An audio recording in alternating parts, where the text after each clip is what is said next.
I'm Astrid Riedel. I live in South Africa and originally I come from the Netherlands, but live the last 40 years already in South Africa. So that's really my home now. I'm a glass lamp worker. Lamp work is not usually a term that many people know. Glass blowing is much easier to understand, but we work with a torch, propane and oxygen, and yeah, so sort of a miniature form of glass blowing. I started as a lampwork artist in 2003. It was purely by accident, really. I was looking in my favorite department in a bookstore and found this wonderful book about making beads, and I had absolutely never seen a handmade bead before. Didn't know it existed, didn't know that you could do this at home. I think the only thing we really knew is that, you know, with glass blowing and so on, you need to go and study or do an apprenticeship.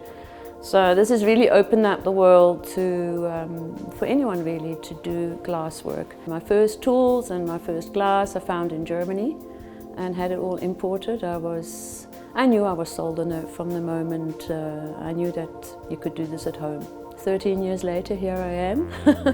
So it's been amazing to be here to teach. So I'm inspired by other artists. I'm inspired by the glass blowing world, by marble makers, through magazines or books. Eventually, when you stop looking at what everyone else is doing and you've achieved enough techniques or skill level, you start looking for something that personalizes your work. I think I've got a very varied repertoire, which I think sets me a bit apart from a lot of other bead artists, because again, you find a lot of people want the fame, the acknowledgement.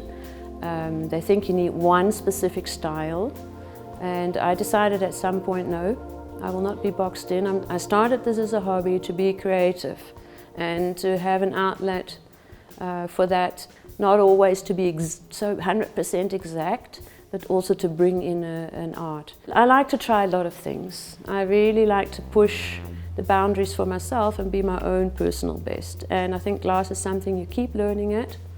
And that's what makes me want to go back to the bench every day. I really like it to be an exciting event every time.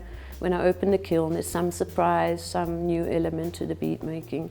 The proudest discovery for me would be how to make the 3D implosion beads. It adds a lot of depth in the bead, sort of taken from the ideas of glass blowers as well, but how to miniaturize that and actually get these effects into the bead world. So I quite enjoy that, and I really enjoy the enamel painting, which I don't do outside of the flame. It's all done inside of the flame, which is, I think, quite unique. Melting point, that's a very interesting relationship. Well, I think it's one of the most professional studios I've been at, internationally actually. A lot of thought has gone into the studio. The layout, I love it that they have a part of a gallery, they have the hot shop, they have the studio. I think people feel really at home here, and yes, I think it's a great experience for lamp workers, and I've been told so as well. So they all say, you know, wow, they'll definitely be back. They felt welcome. The vision of my work, I don't overthink of where I'm going to go. I allow it to lead me. I don't put that sort of pressure on myself. I'm amazed where I am actually at already. I don't sort of know where else or how much better it can get. I hope it lasts for a while, and as long as people are happy to have me, I'll come and teach. When I'm back at home, I try and think of new things to bring actually into the classroom as well, so I'm quite focused on that, bringing some new elements every time, making bead making more exciting. So it will just be a continuous journey really for me.